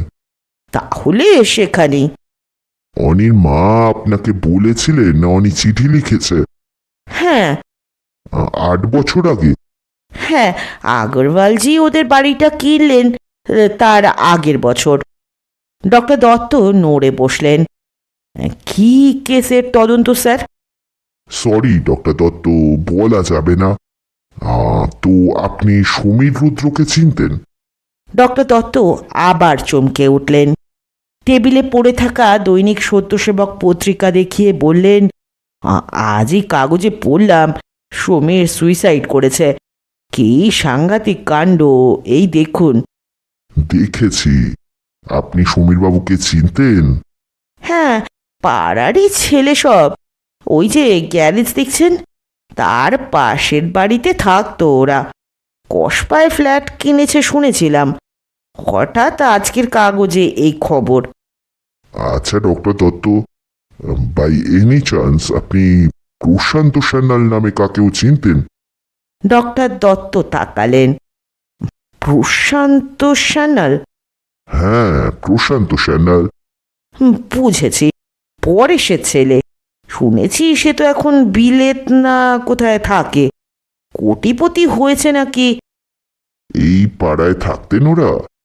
বলতে পারেন, আগরওয়ালজির বাড়ির পাশের গলিতে থাকতো।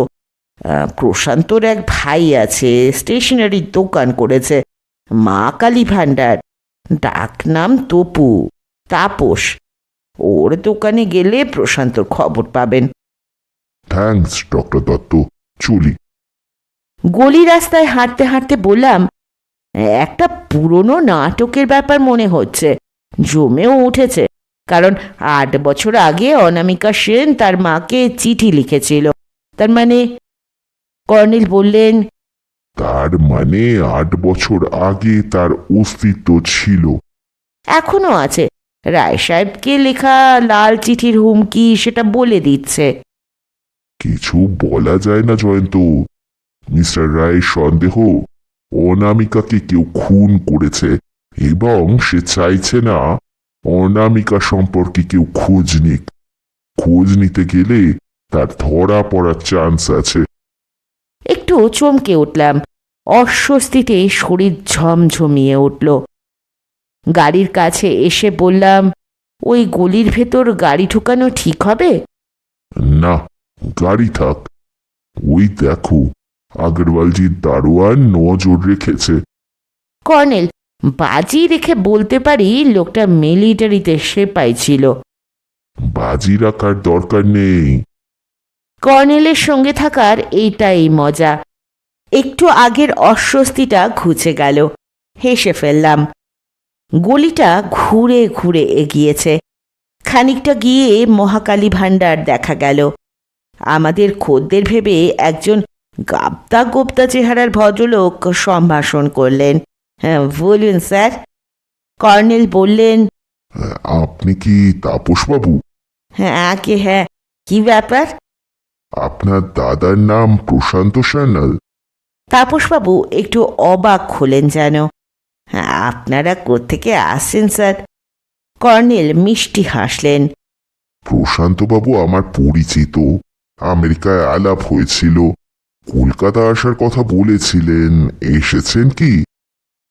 না তো। এলে আপনার এখানে ওঠেন? না, থিয়েটার রোডে একটা ফ্ল্যাট কিনে রেখেছে, সেখানেই ওঠে। তবে কলকাতায় এলে একবার দেখা করে যায় এই মাত্র।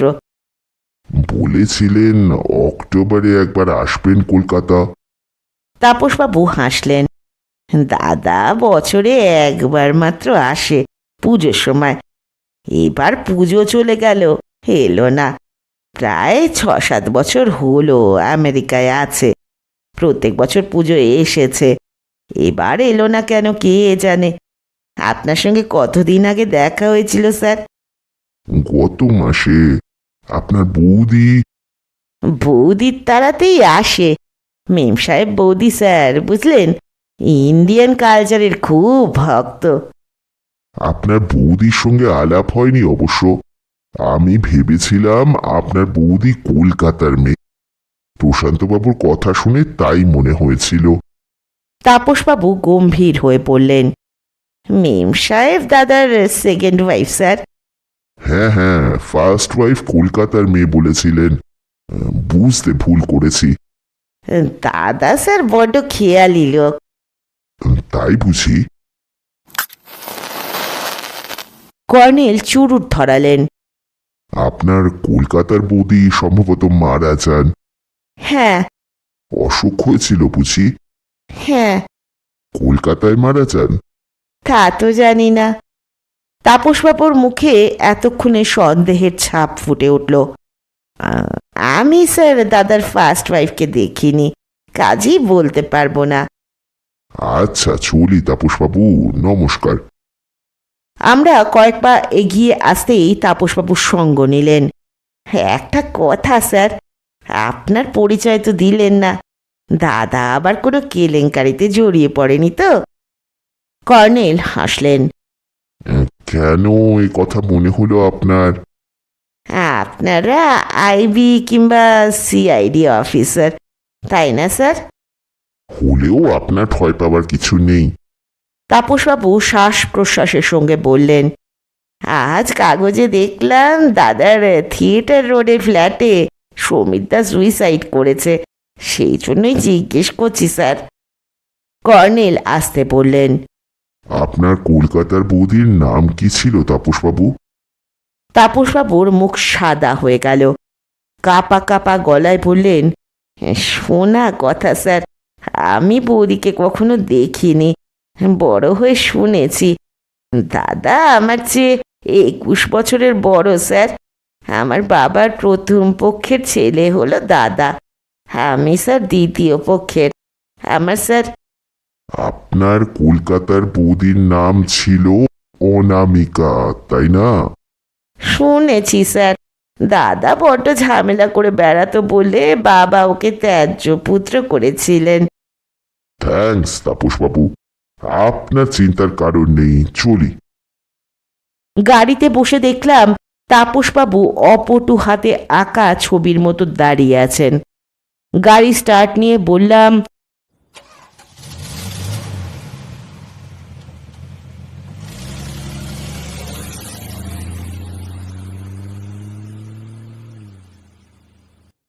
না, তত জমল না। রহস্যের জটগুলো পটাপট ছেড়ে যাচ্ছে।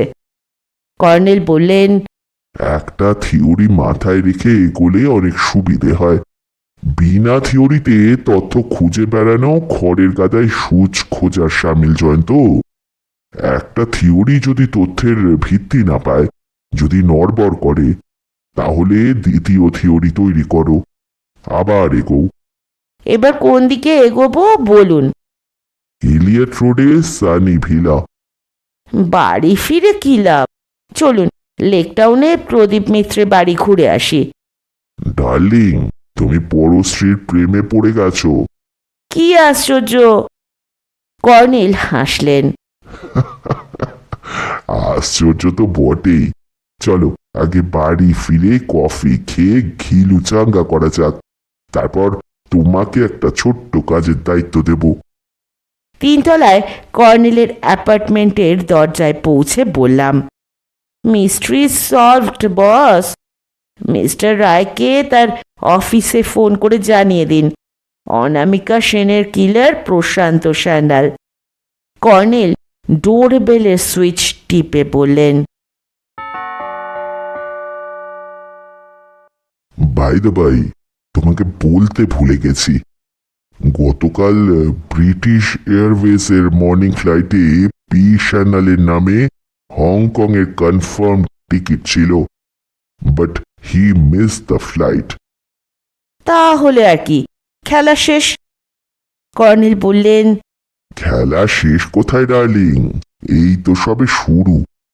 ষষ্ঠী দরজা খুলে মুচকি হেসে চাপা স্বরে বলল, হালদার মশাই এসেছেন। ড্রয়িং রুমে ঢুকে দেখি হালদার মশাই সোফায় পা ছড়িয়ে হেলান দিয়েছেন। চেহারা উস্কো খুস্কো, চোখ বন্ধ, নাক ডাকছে। ডাকলাম, হালদার মশাই। হালদার মশাই তড়াক করে লাফ দেওয়ার ভঙ্গিতে সোজা হয়ে বসলেন, তারপর করুণ হাসলেন। কর্নেল হাঁকলেন, ষষ্ঠী, শিগগির কফি। তারপর হালদার মশাইয়ের দিকে ঘুরলেন। অবধূজির মাহাতো দর্শন করে আপনার চেহারা জ্যোতি আশা করেছিলাম হালদার মশাই। হালদার মশাই হাই তুলে বললেন, খুব টায়ার্ড। কি দেখলেন বলুন। হালদার মশাই বুক পকেট থেকে একটা লকেট বের করে কর্নেলকে দিলেন। বললেন, একটুখান লকেট, তার দাম 10 টাকা। আবার কয় কি, সোনার চেন ছাড়া পরন যাইব না। তো মরার সিগারেটটা না দেখলেন? মরা মানে একটা স্কেলিটন, কঙ্কাল। আহা, কঙ্কাল সিগারেট টানলো কিনা তাই বলুন। টানলো, তবে তবে কি? ঠিক বোঝা গেল না কিছু। স্ত্রীলোকের কঙ্কাল, কারণ মা মা বলে ডাকলেন। বললেন, ওর তো মা, সিগারেট টানো তো মা। কঙ্কালটা হাত বাড়াইয়া সিগারেট নিল, সাধু বাবা ধরাইয়া দিলেন। কিছু বোঝা গেল না, স্ত্রীলোকের সিগারেট টানা মনোপুত হইল না। হালদার মশাই আমার দিকে ঘুরলেন। আচ্ছা কোন তো জয়ন্তবাবু, এই কাজটা আমাগো কালচার ট্র্যাডিশনের অ্যাগেনস্ট না? একটা গন্ডগোল আছে কোথাও। বললাম, রাত্রে না দিনে দেখলেন? রাত্রে, তখন প্রায় 12টা। তারপর কীর্তন শুরু হলো। আমি রাত 1:30 ট্রেন ধরলাম। হাওড়ায় পৌঁছতে সকাল 9:30। চাকা গড়ায় না এমন একখান ট্রেন। কর্নেল লকেটটা আমাকে দিয়ে বললেন, চিনতে পারছো জয়ন্ত? বললাম, হ্যাঁ, আর্টিস্ট সুমিতবাবুর ঘরে এর ছবি দেখেছি। এবং এই লকেট আছে মিস্টার রায়ের গলায়। লকেটটা কর্নেল নিলেন আমার হাত থেকে।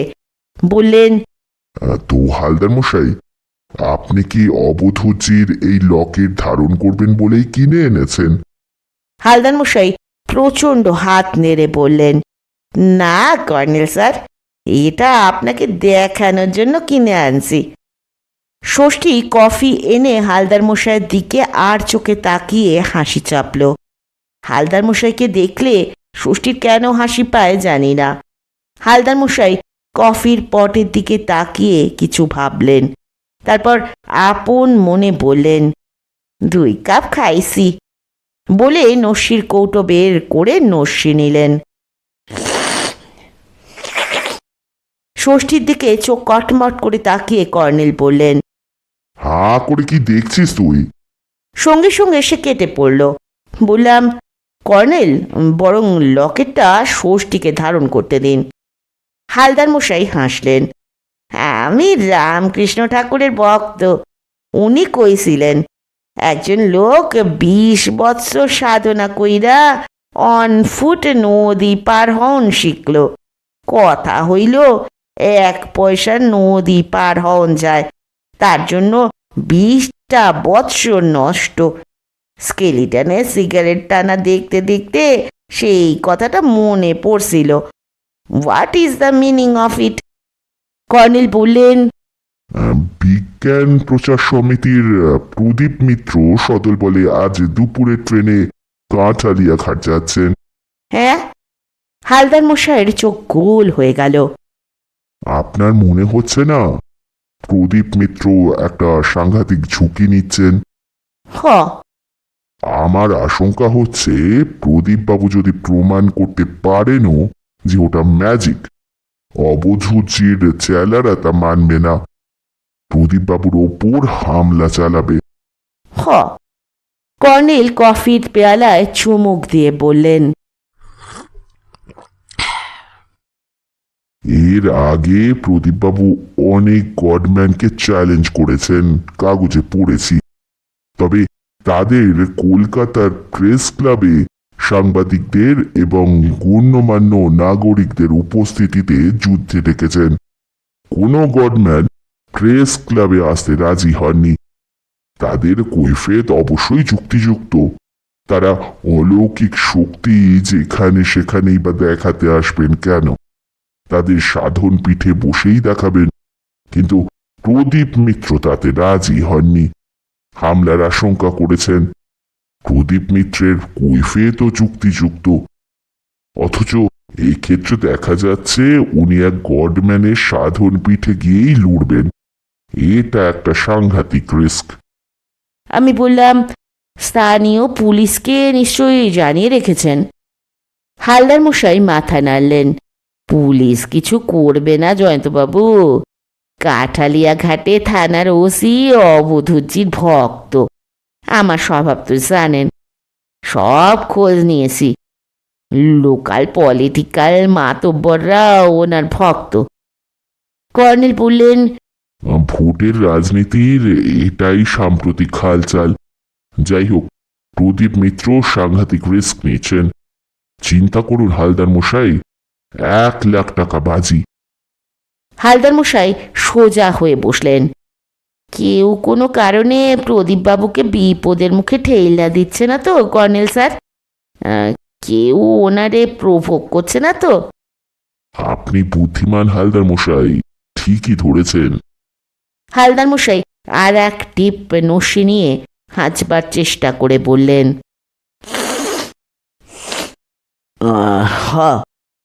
কর্নেল কি তাতিয়ে দিচ্ছেন প্রাইভেট ডিটেকটিভকে? চাপা স্বরে এবার বললেন, আমার হাতে রিলায়েবল সোর্সের খবর আছে। প্রদীপ মিত্র অবধূতজির কিছু গোপন তথ্য জানেন এবং তার পূর্বাশ্রমের কথাও নাকি জানেন।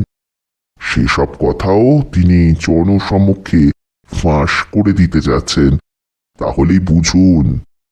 হালদার মশাই 2 উরুতে 2 হাত রেখে সোজা হয়ে বসে নিচের দিকে দৃষ্টি রাখলেন। এটা ওর চিন্তাকুল ভঙ্গি। কোনো গুরুত্বপূর্ণ সিদ্ধান্তের মুখে ওর এই ভঙ্গিটি বরাবর দেখে আসছি। কর্নেল ষড়যন্ত্র সংকুল স্বরে বললেন, আজ সকালে ওর স্ত্রী চিত্রা দেবী এসেছিলেন আমার কাছে। উনিও উদ্বিগ্ন, স্বামীর সেফটির ব্যবস্থা করে দিতে বলছিলেন।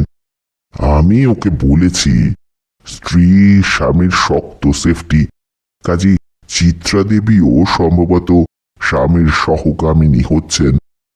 হালদার মশাই ঘড়ি দেখে বললেন, 12:15 বাজে, ট্রেন 12:20-তে, তবে কাল ছাড়ছিল 1:15-টায়। গত রাত্রে আপনাকে ফোন করেছিলাম। এই পর্যন্ত শুনেই হালদার মশাই উঠে পড়লেন। আগে এসব জানলে কাঠালিয়া ঘাটে থেকে যেতাম। ঠিক আছে, কর্নেল স্যার যখন বলছেন তখন আর কি, বলে জোরে বেরিয়ে গেলেন।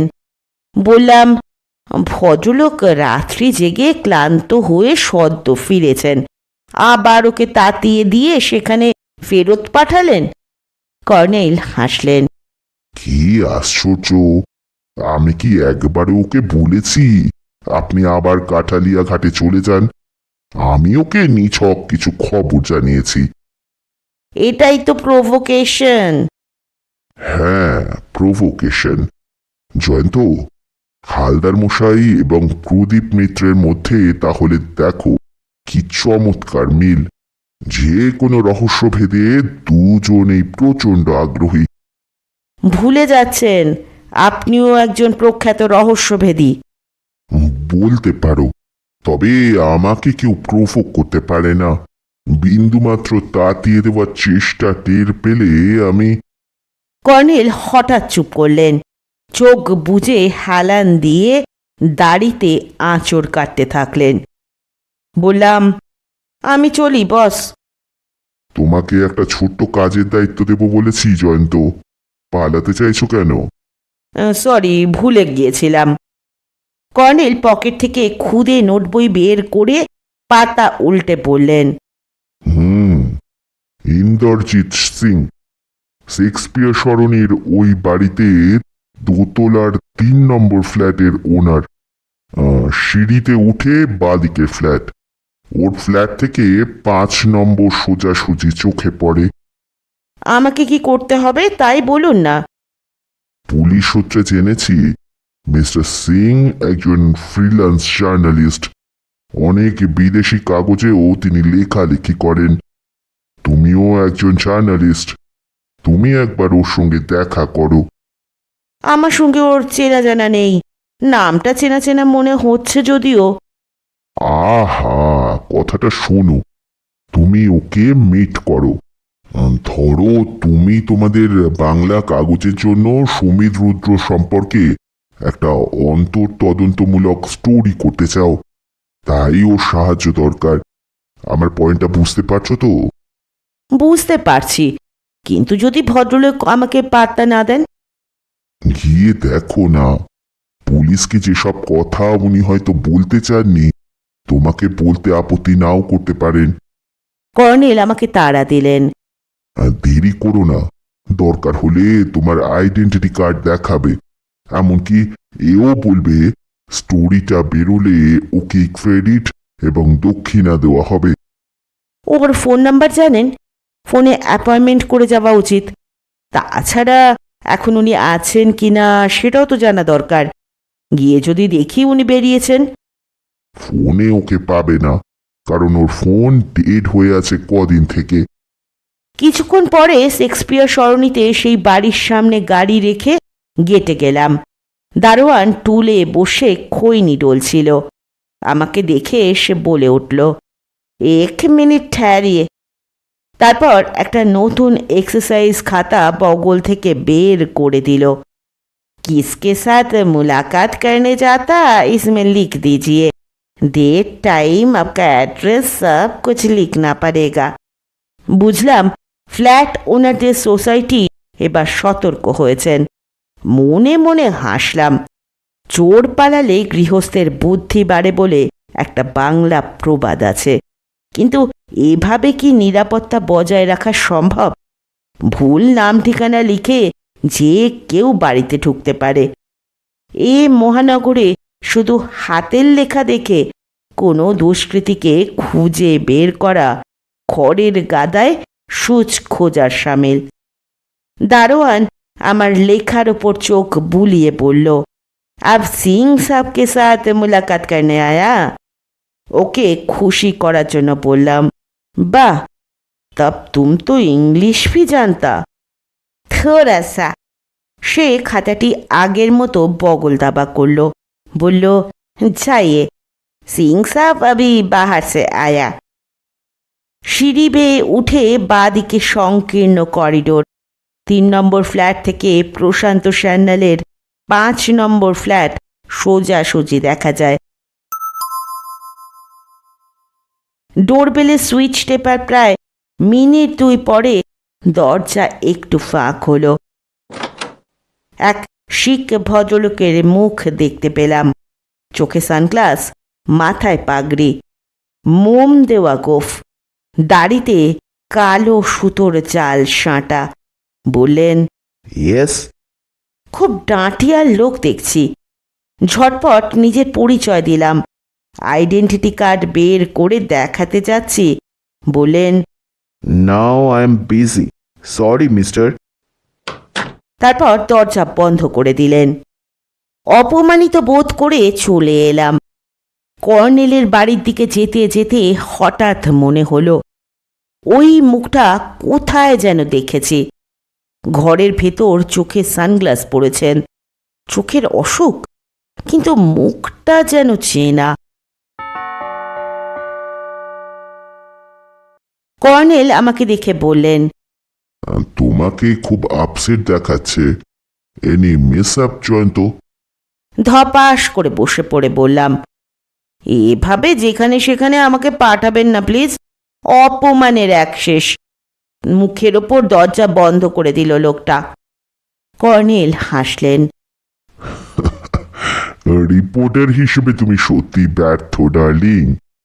রাগ লজ্জা ভয় এই তিন থাকতে নয়। প্রবচনটা একজন ভালো রিপোর্টারের প্রতি প্রযোজ্য।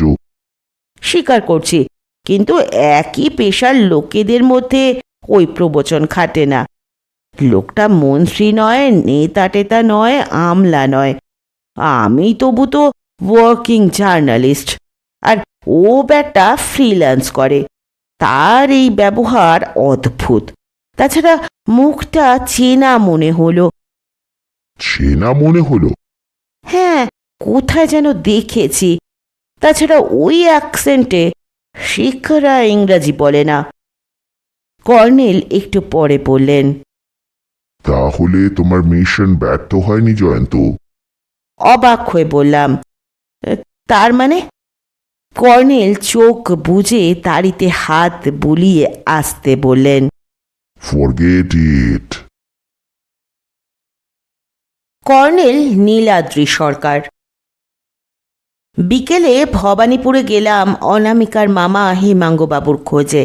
একটা জরাজীর্ণ বাড়ির ছাদে ছোট্ট ঘরে থাকতেন হেমাঙ্গবাবু। পুরনো এক বাসিন্দা বললেন, বাউন্ডুলের লোক ছিলেন স্যার। দিদিকে ছলে বলে ভুলিয়ে তার বাড়ি বেচে টাকাগুলো মেরে দিয়েছিলেন। তারপর হাওয়া। আমরা ওর দিদিকে সাহায্য করতাম। রোগে ভুগে মারা গিয়েছিলেন। আমরাই ওকে হাসপাতালে রেখে এসেছিলাম। আর এক ভদ্রলোক সন্দিগ্ধভাবে জানতে চাইলেন হেমাঙ্গবাবুর বিরুদ্ধে কোনো কেস টেসের তদন্তে এসেছে কিনা। তাকে বললাম, না, উনি আমার পরিচিত ছিলেন। এ পাড়ায় একটা কাজে এসেছিলাম, হঠাৎ ওর কথা মনে পড়ল, তাই একবার দেখা করার ইচ্ছে ছিল। আমার গাড়িটা পুরনো আমলের ল্যান্ড রোভার। পৌরাণিক বীরের মতো স্থিতধী এবং শক্তিমান। কিন্তু কসবায় গৌরী দেবীর ফ্ল্যাটে পৌঁছতে 6:30 বেজে গেল। সারা পথ আজ বড্ড বেশি জ্যাম। একটি কিশোরী দরজা খুলে অবাক চোখে তাকিয়ে রইল। বললাম, তুমি নিশ্চয়ই মিম্মি? সে আরও অবাক হলো। আপনি আমাকে চেনেন? চিনি, তা তো বুঝতেই পারছো। ইম্পসিবল, আমি আপনাকে কখনো দেখিনি। আপনি কি ক্রিশ্চিয়ান ফাদার? না মিম্মি, খাঁটি বাঙালি। মিমি চোখে অবিশ্বাস রেখে বলল, আপনি কার সঙ্গে দেখা করবেন? সমীর বাবুর মায়ের সঙ্গে। বলো কর্নেল নীলাদ্রি সরকার এসেছেন। দিদা এখন শুয়ে আছে। আহা, গিয়ে তুমি বলো ওকে। মিমি আমার আপাদ মস্তক দেখে নিয়ে ভেতরে গেল। একটু পরে ফিরে এসে বলল, ভেতরে এসে বসুন, দিদা আসছে। সমীরবাবুর মা গৌরী দেবী এসে নমস্কার করে বললেন, পুলিশের লাহেরি সাহেব আপনার কথা আমাকে বলেছে। দুপুরে ফোন করেছিলেন।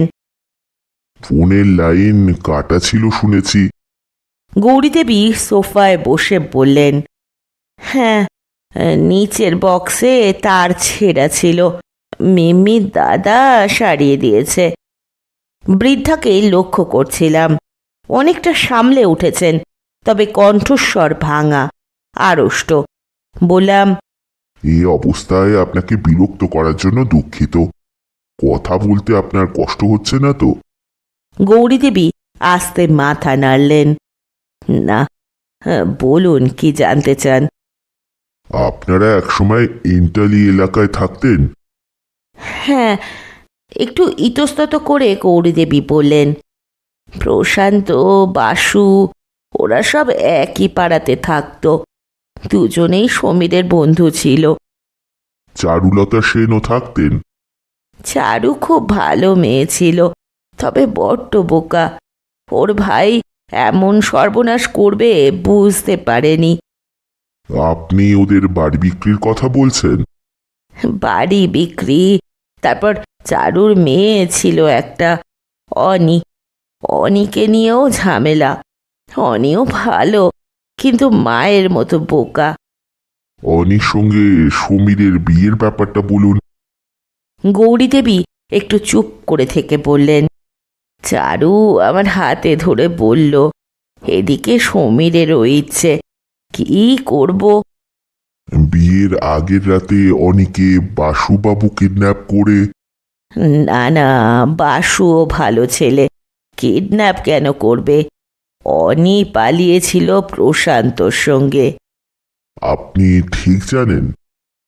জানি মানে, আমার তাই সন্দেহ হয়েছিল। বাসু তো তখন জামশেদপুরে। সমীর বাবুর মুখে অনি সম্পর্কে কিছু শুনেছেন?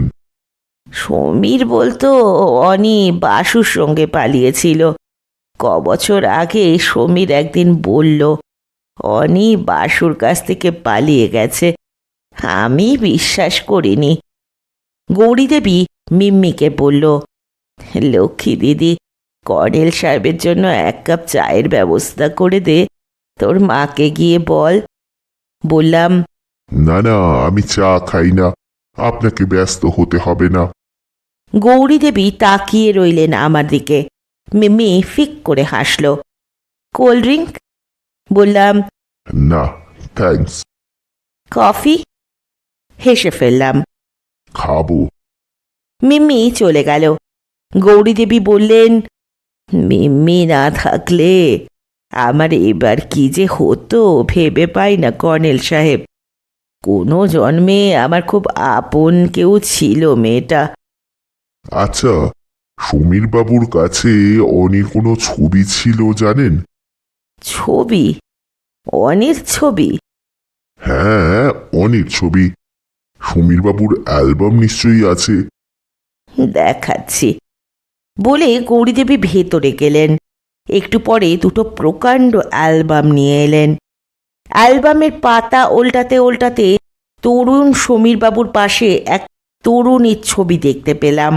ছবিটা দেখিয়ে বললাম, ইনি কি আপনার বৌমা?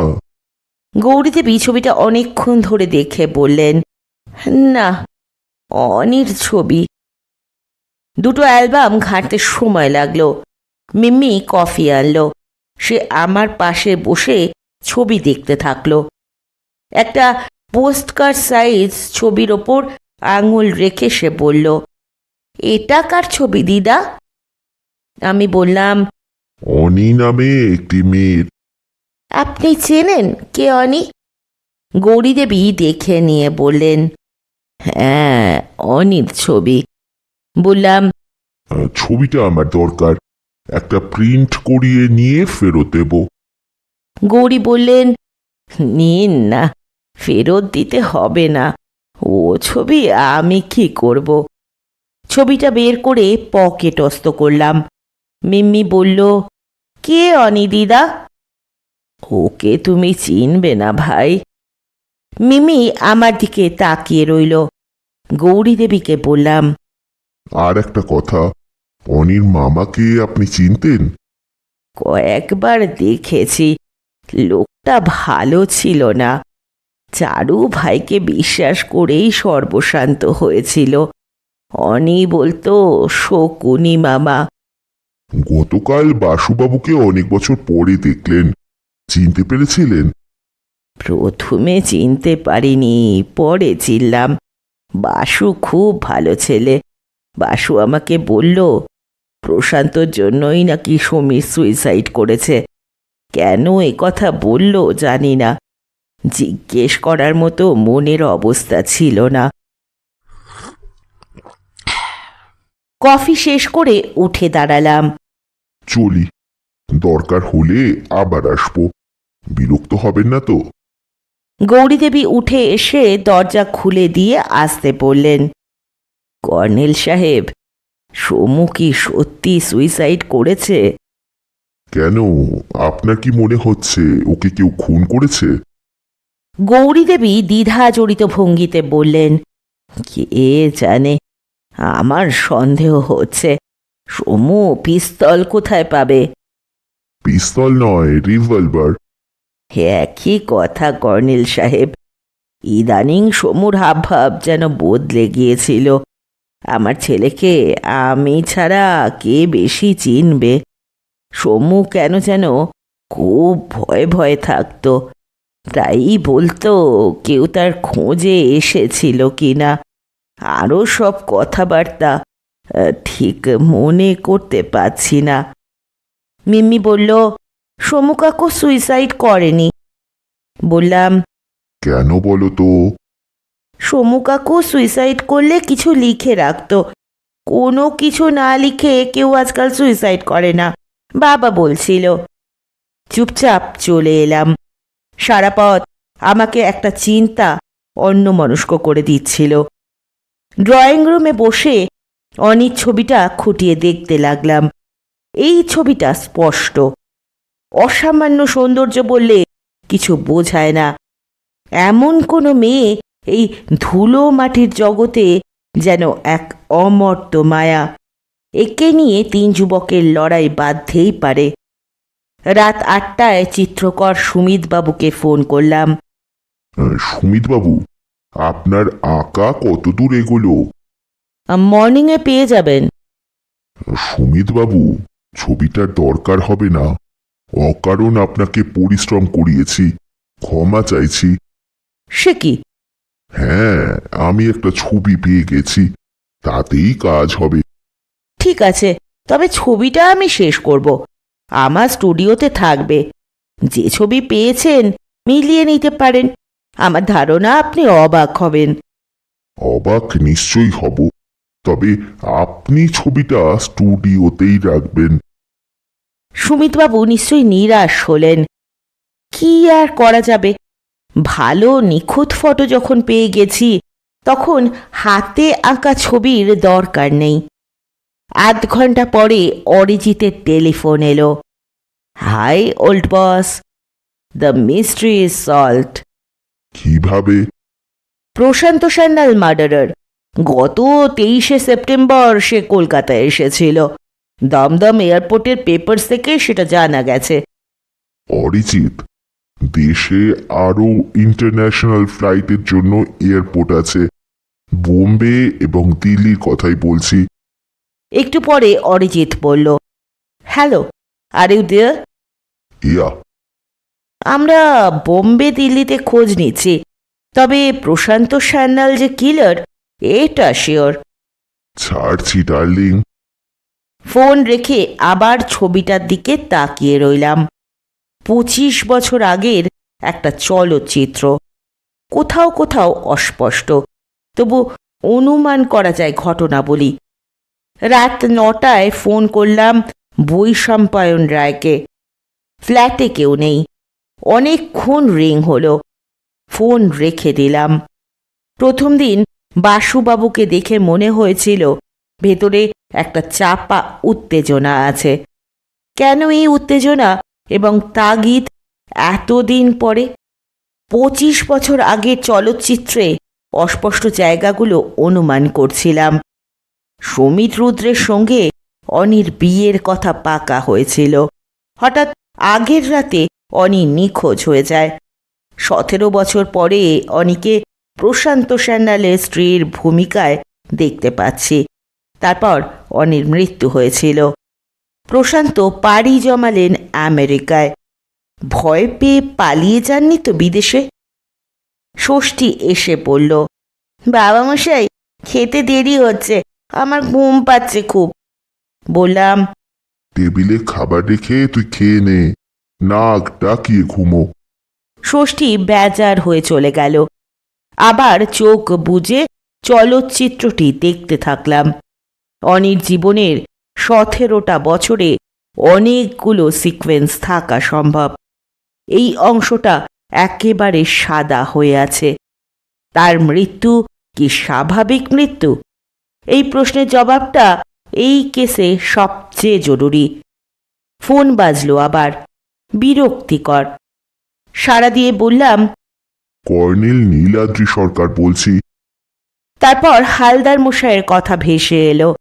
কর্নেল স্যার, আইজ প্রোগ্রাম পোস্টপন। কিসের প্রোগ্রাম হালদার মশাই? কম্পিটিশনের। অবধূতজি কইয়া দিছেন আগামীকাল অমাবস্যা রাতে স্কেলিটন সিগারেট টানবে। আপনি কোথা থেকে ফোন করছেন? কাঠালিয়াঘাট থানা থেইকা। বড়বাবুর সঙ্গে ভাব জমিয়েছেন মনে হচ্ছে। কি কইলেন? জোরে কন একটু, বড্ড ডিস্টার্ব করছে। Wish you good luck. Colonel sir, আপনি জয়ন্তবাবুরে লইয়া আয়েন। ওনারে কইবেন সব কাগজ থেইকা রিপোর্টার সঙ্গে লইয়া আইসেন প্রদীপবাবু। প্রচুর রহস্য colonel sir. Wish you good luck. কি কইলেন? Hello hello hello. লাইনটা কেটে গেল। জয়ন্তের ফ্ল্যাটে ফোন করলাম। জয়ন্ত সাড়া দিল। Wrong number. Again right number darling. জয়ন্তের হাসি শুনলাম। সে বলল, হঠাৎ রাত দুপুরে হামলার কারণ কি বস? কাঠালিয়া ঘাটে তোমাদের কাগজের কেউ গেছে জানো? আমি যাইনি। তুমি যাওনি তা তো বোঝা যাচ্ছে। কাকেও কি পাঠানো হয়েছে? না, সত্যসেবক এসব ব্যাপারে ইন্টারেস্টেড নয়। তাছাড়া জেলা সদরে আমাদের স্থানীয় সংবাদদাতা আছে। শোনো, এইমাত্র হালদার মশাই ট্রাঙ্ক কল করেছিলেন। আগামীকাল অমাবস্যা তিথি, কাজেই লড়াইটা হবে আগামীকাল। সব কাগজ থেকে রিপোর্টার গেছেন। সম্ভবত প্রদীপ মিত্র পাবলিসিটি চান। আমাদের কাগজ গ্রামটাম এসব ফালতু ব্যাপারে ইন্টারেস্টেড নয়। তুমি সকাল সকাল চলে এসো। আপনি কাঠালিয়াঘাট যাবেন নাকি? জানি না, তুমি অবশ্যই এসো। রাখছি। Have a nice sleep darling. Good night old boss. আজ রাতে নিজের মনে চাঞ্চল্য দেখে নিজেরই অবাক লাগছিল। টেলিফোন করার জন্য আমার অদ্ভুত ব্যগ্রতা। আবার বৈশাম্পায়ন রায়কে রিং করলাম। অনেকক্ষণ রিং হলো, কেউ সাড়া দিল না। হঠাৎ কোনো জরুরি কাজে বাইরে গেছেন সম্ভবত, নাকি তার কোনো বিপদ হলো। অরিজিতের বাড়িতে রিং করলাম, সাড়া পেলাম। বললাম, এত রাতে একটু জ্বালাতে হলো, সরি ডার্লিং। অরিজিৎ বলল, এনিথিং রং কর্নেল? অরিজিৎ, তোমার বন্ধু মিস্টার রায়কে ফোনে পাচ্ছি না। রিং হচ্ছে, কেউ ধরছে না। হয়তো বাইরে গেছে। আমি ওকে বলে দিয়েছি দ্য মিস্ট্রি ইজ সলভড। তুমি এ নিয়ে আর চিন্তা করো না। আমরা প্রশান্তকে দেশে ফেরত পাঠানোর জন্য হাই লেভেলে অ্যাপ্রোচ করছি। অরিজিৎ, লেক টাউন থানাকে বলো এখনই মিস্টার রায়ের ফ্ল্যাটে গিয়ে খোঁজ নিক। I see. It is urgent darling.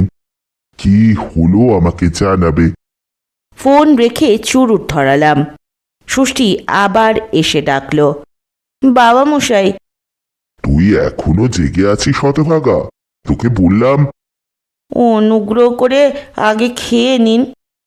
ষষ্ঠী বরাবর এরকম করে, কিন্তু আজ হঠাৎ মনে হলো মানুষের সঙ্গে মানুষের এই যে একটা সম্পর্ক, এটা নিশ্চয়ই কোনো মহত্তর মূল্যবোধের ব্যাপার।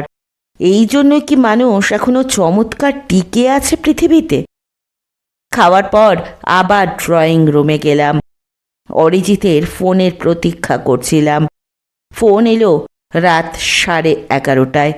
অরিজিৎ বলল, বাসুর পাশের ফ্ল্যাটের ভদ্রলোকের কাছে জানা গেছে বাসু বাইরে গেছে। ওকে বলে গেছে আগামী পরশু ফিরবে। ডোন্ট ওয়ারি বস, এবার শুয়ে পড়ুন। আর একটা রিকোয়েস্ট, বলুন। শেক্সপিয়ার সরণের ফ্ল্যাটে 3 নাম্বার ওনার ইন্দরজিৎ সিংকে মিট করতে বলো পার্ক স্ট্রিট থানাকে। এও আর্জেন্ট। তুমি বলছিলে ওর ফোন খারাপ হয়ে আছে। কর্নেল প্লিজ, আর ও নিয়ে মাথা ঘামাবেন না। অরিজিৎ, তুমি আমাকে আসরে নামিয়েছ। But the game is over colonel. না অরিজিৎ, এতক্ষণে খেলার শুরু। বলেন কি? ইন্দরজিৎকে এখনই মিট করা জরুরি। ফোন রেখে আবার অনামিকার ফটোটা দেখতে থাকলাম। আবার সেই পুরনো বিবর্ণ চলচ্চিত্র ভেসে উঠল। রাত 12টায় অরিজিৎ ফোনে জানালো ইন্দরজিৎ সিং বাইরে গেছেন।